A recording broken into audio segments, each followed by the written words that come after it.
ఉమ్మడి గుంటూరు జిల్లాలో సీట్ల పంచాయతీ టీడీపీకి తలనొప్పిగా మారుతోంది. ఓ పక్క సొంత పార్టీ నాయకులు, మరోపక్క పొత్తు పార్టీ నాయకులు ఎవరికి వారే సీటు తమకే కావాలని భీష్మించు కూర్చోవటం టీడీపీ అధిష్టానానికి చిరాకు తెప్పిస్తోందట.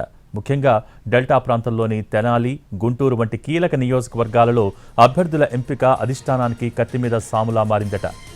ఇక్కడ కీలక అభ్యర్థులు పోటీలోకి దిగటం, రంగంలో తామే ఉండాలని కోరుకోవటం ఆ పార్టీకి ఇబ్బంది కలిగిస్తోందట. ముఖ్యంగా తెనాలి నియోజకవర్గంలో టీడీపీ, జనసేన కొద్ది నెలలుగా హోరాహోరీ పోరు సాగిస్తున్నాయి. పక్క పార్టీతో చేయాల్సిన పోరు పొత్తు పార్టీలు చేసుకోవడంతో స్థానికంగా టీడీపీ, జనసేన కేడర్ కన్ఫ్యూజన్లోకి వెళ్తోంది. ఇక్కడ ఆలపాటి రాజేంద్ర ప్రసాద్, నాదెండ్ల మనోహర్ టీడీపీ, జనసేన నుంచి పోటీ చేయడానికి సిద్ధమయ్యారు. అయితే పొత్తుల్లో భాగంగా ఈసారి సీటు టీడీపీకి వస్తుందా, జనసేనకు వస్తుందా అన్న సందిగ్ధం అయితే కొనసాగుతోంది. కానీ కీలక నాయకుడైన నాదెండ్ల మనోహర్ జనసేన నుంచి తాను పోటీ చేసేది పక్కా అనుకుంటూ పార్టీ కార్యక్రమాలు చురుకుగా కొనసాగిస్తున్నారు. మరోవైపు గడిచిన 10 సంవత్సరాలుగా తెనాలిని అంటిపెట్టుకుని ఉన్న ఆలపాటి రాజా తాను తెనాలి నుంచి పోటీ చేసేది ఖాయమని ఇప్పటికే కార్యకర్తలకు భరోసా ఇస్తున్నారు. ఇక్కడ ఎవరికి సీటు ఇచ్చినా ఇంకొకరు పనిచేసే పరిస్థితి కనిపించడం లేదు. ఇప్పటికే బాహాటంగా అనేక సందర్భాలలో టీడీపీ, జనసేన కేడర్ వేరువేరుగా సమావేశాలు పెట్టడం, టికెట్ మాకే కావాలని డిమాండ్ చేయడంతో ఎవరికి టికెట్ ఇచ్చినా ఎన్నికల నిర్వహణ నిప్పుల కుంపటిగా మారుతుందని తెనాలిలో ప్రచారం జరుగుతోంది. ఇక మరో కీలక నియోజకవర్గం గుంటూరు వెస్ట్. ఇక్కడ కూడా సీటు కోసం 10 నుంచి 15 మంది పోటీ పడుతున్నారు.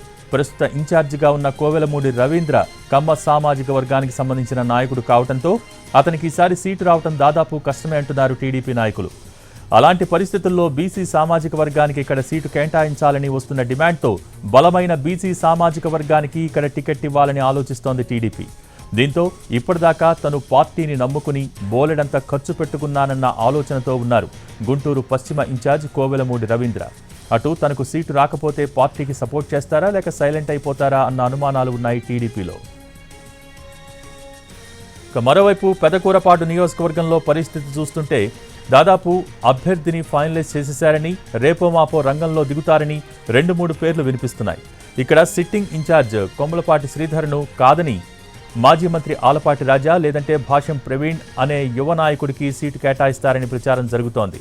మాజీ ఎమ్మెల్యేగా 2 సార్లు పెదకూరపాడుకు ప్రాతినిధ్యం వహించిన కొమ్మలపాటిని కాదని కొత్తవారిని ఇక్కడ నిలిపితే పెదకూరపాడు వంటి పెద్ద నియోజకవర్గంలో తలాతోకా తెలుసుకునే లోపు ఎన్నికల సమయం పూర్తయిపోతుందన్న ప్రచారం ఉంది.